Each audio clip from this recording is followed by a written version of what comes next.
Hello everyone, and thank you for your interest in my talk. I'm Fabian Hoffmann from the Metrological Institute of the Ludwig Maximilians University in Munich.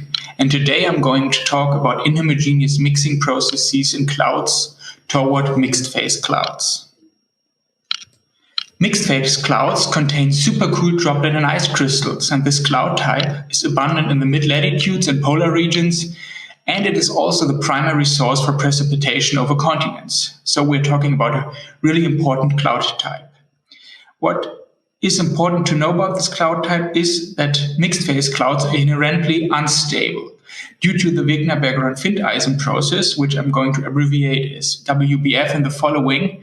The ice phase grows on the expanse of the liquid phase, which means that the ice crystals absorb basically all the water stored in the supercooled droplets. A nice example for this cloud type is the hole punch cloud I'm showing you on the right, in which some ice crystals have sedimented into the cloud layer, which transform wide swaths of these clouds into ice, and this reduces quite significantly the albedo in the regions in which the Wegner-Bergeron-Findeisen process is active. And therefore, you can already assess or see that these clouds have a really important impact on the climate system. Just by changing the partitioning of the water into the ice and the liquid phase, you quite significantly change the albedo, because the regions in which the ice crystals dominate, the albedo is significantly reduced. The basis of the Wegner-Bergeron-Findeisen process is the difference in the saturation pressure over ice and over water. Generally, the saturation pressure over water is lower than over ice, and accordingly, a growing ice crystal depletes the water vapor pressure inside a water-saturated cloud, which will cause liquid droplets to evaporate and release even more water, which then leads to a further growth of the ice crystals. But however, the water vapor is depleted only in the direct vicinity of an ice crystal, which you can see here on the right in the upper panel number 1. And a liquid droplet which is sufficiently far away from this ice crystal might be unaffected. To evaporate liquid droplet, water subsaturated air must be distributed by turbulent mixing throughout the cloud, which you can see in panel number 2. The assumption of instantaneous mixing, so infinitely fast mixing, is inherent to the theory of the Wegner-Bergeron-Findeisen process, and it's actually the standard treatment of the subgrid scale in which the Wegner-Bergeron-Findeisen process is calculated in most numerical models. However, this latter stage, which I'm depicting here in the third panel, is not realistic because turbulent mixing is not instantaneous. And in this talk, we are going to look a little bit more deeper in how turbulent mixing is affecting the Wegner-Bergeron-Findeisen process. Furthermore, the Wegner-Bergeron-Findeisen process might also be affected by the entrainment of non-cloudy air into the cloud. For liquid clouds, we already know that entrainment is able to create inhomogeneities, for example, in the thermodynamic conditions experienced by hydrometeors. However, we currently do not know a lot about how entrainment affects mixed phase clouds. However, it's quite likely that entrainment may create regions that are exclusively filled with ice crystals or liquid droplets, and therefore entrainment may be able to separate liquid and ice hydrometeors, which then decelerates the Wegner-Bergeron-Findeisen process locally, which I've illustrated here on the right. In the upper panel, you can see an homogeneous distribution, and in the lower panel, you can see a heterogeneous distribution, which might be caused by entrainment in which the ice crystals are clustered in a certain regions, and therefore the Wegner-Bergeron-Findeisen process might be decelerated.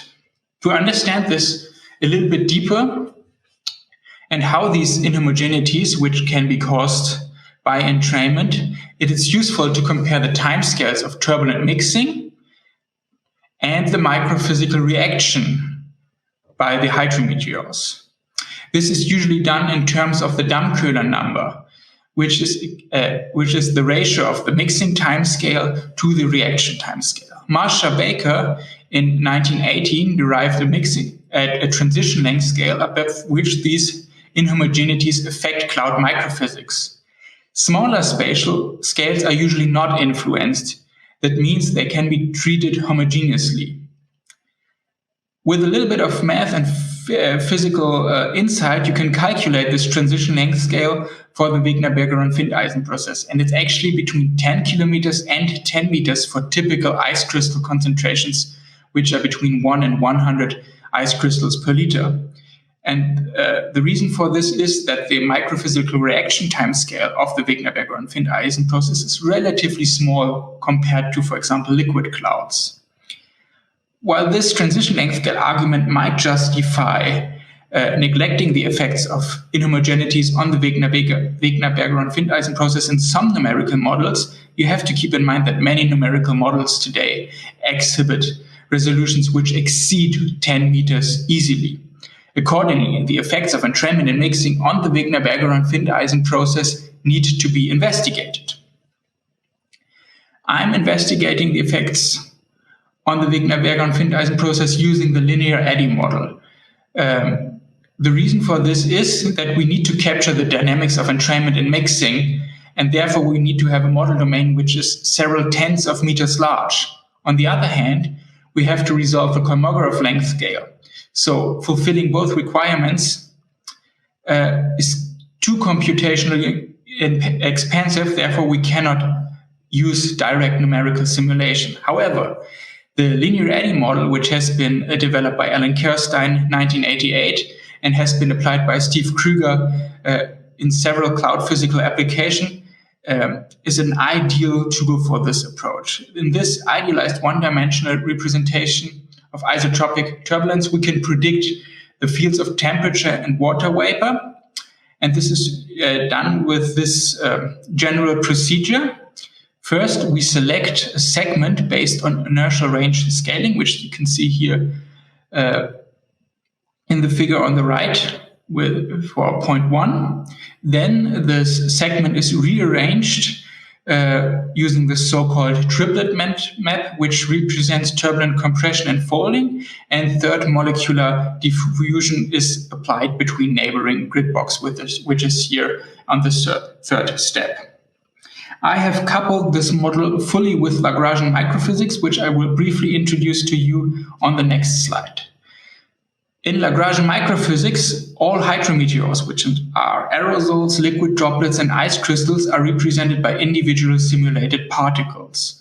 The liquid phase microphysics are represented by a model in which the continuous growth from wetted aerosols to liquid droplets is explicitly calculated.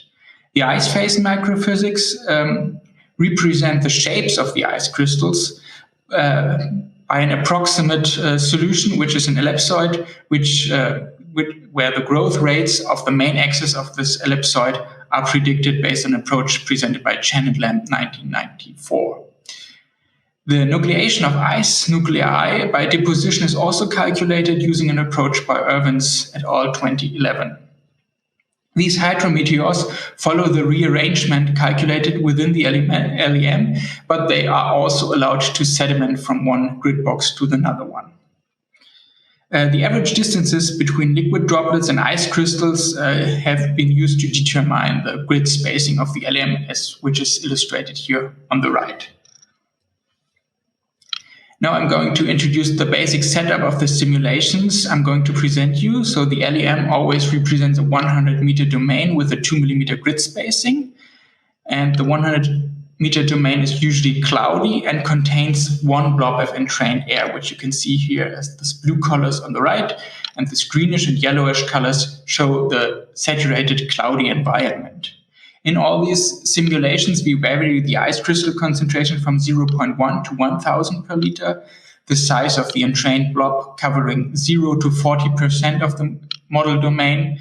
We vary the kinetic energy dissipation rate from 10 to the power of -5 to 10 to the power of -3, and we allow or prevent the entrainment of ice nuclei. The liquid droplet concentration has been fixed to 100 per cubic centimeter. All the simulations are compared to identically initialized simulations with instantaneous mixing, which we are going to call homogeneous in the following. The base or the control case uses an ice crystal concentration of 100 per liter, an entrainment fraction of 20%, and a dissipation rate of 10 to the power of -4. And it also allows the entrainment of ice nuclei. So here on the right, again, you can see here the entrained blob in blue, which mixes with the cloud in yellow. And you can see from the entrained regions, there are streaks of regions without any ice crystals, which are these black dots. These red dots show you inactivated ice nuclei, which are entrained into the cloud and subsequently activated all over the place here. And you can see throughout the simulation, the Wigner-Berger-Findeisen process decreases the supersaturation throughout the cloud. What's quite interesting is that the decrease is quite patchy because of the turbulence, which is represented in the LEM.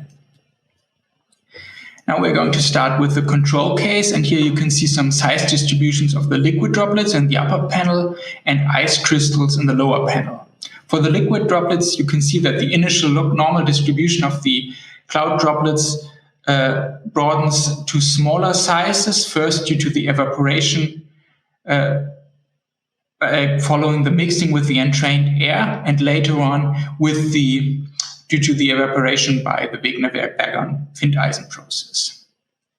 You can see that there are no big differences between the LEM, which is displayed here with continuous lines, and the homogeneous simulations with dashed lines.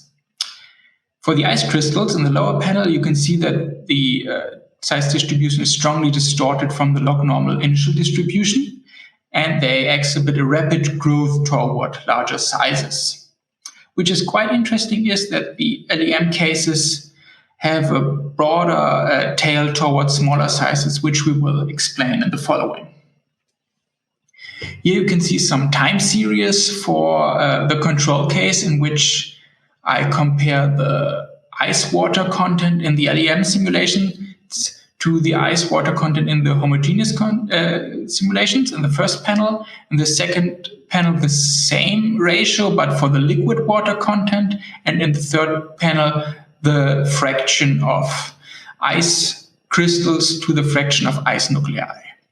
And you can see that generally there's less ice and more liquid water in the homogeneous simulations compared to the homogeneous simulations.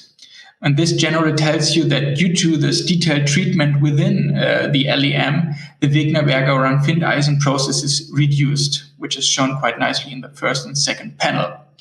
We can explain this as follows. The ice water content is reduced because of the decelerated nucleation of entrained ice nuclei, which is shown in the third panel.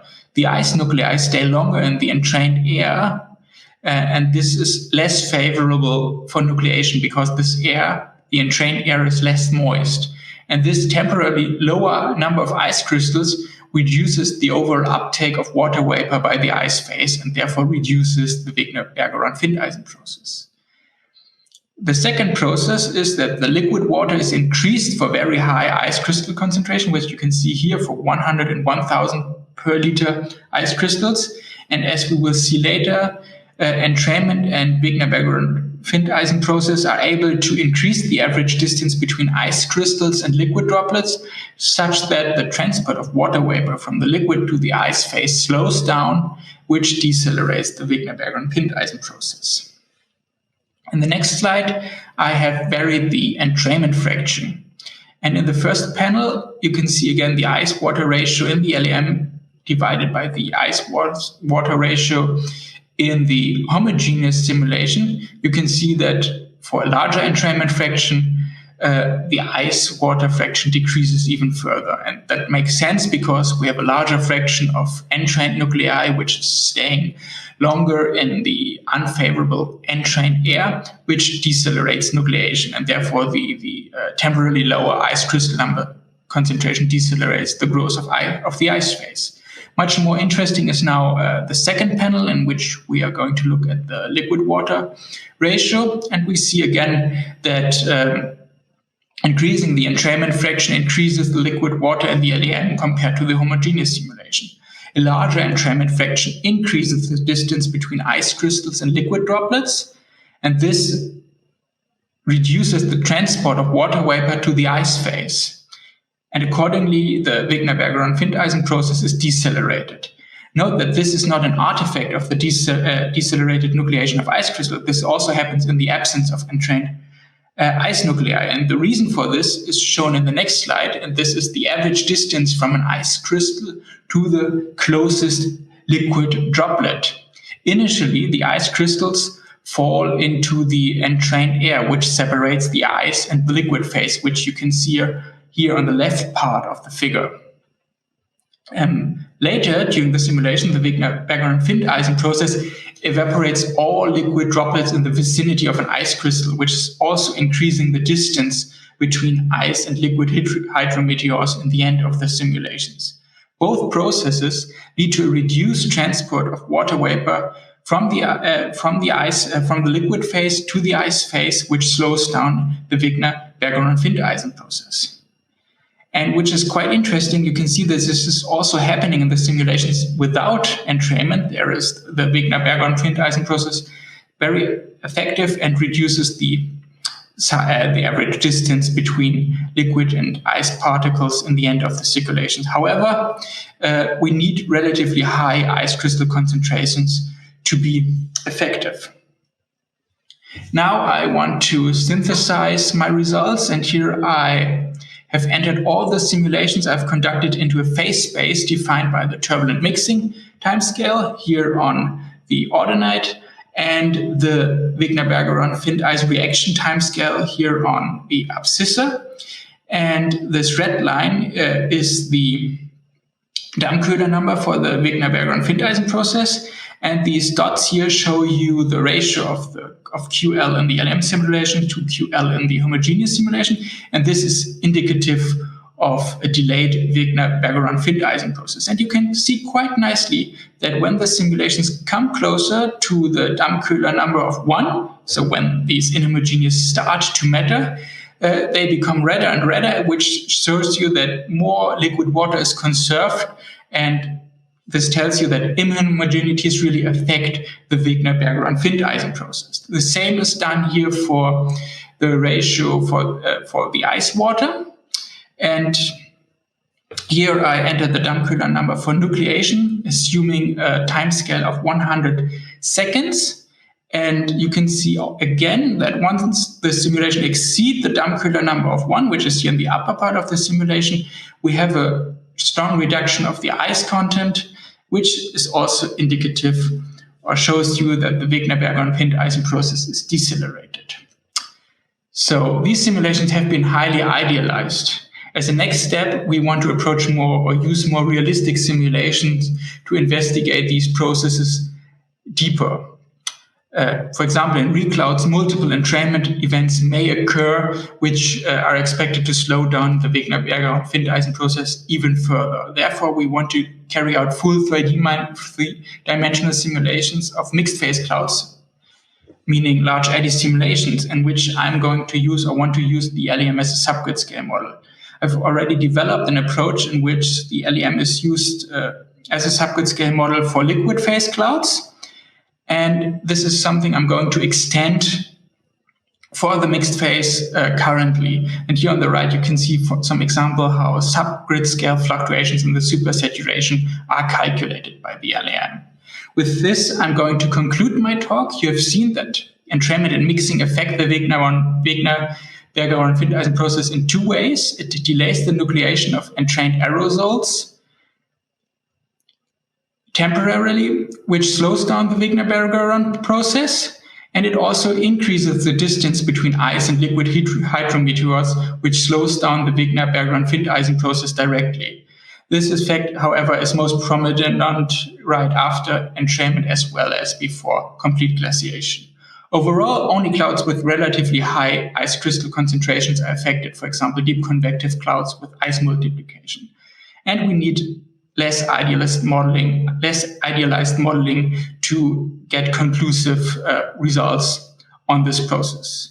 With this, I'd like to thank you, and if you have questions, you can email me fahoffman@lmu.de. Thank you.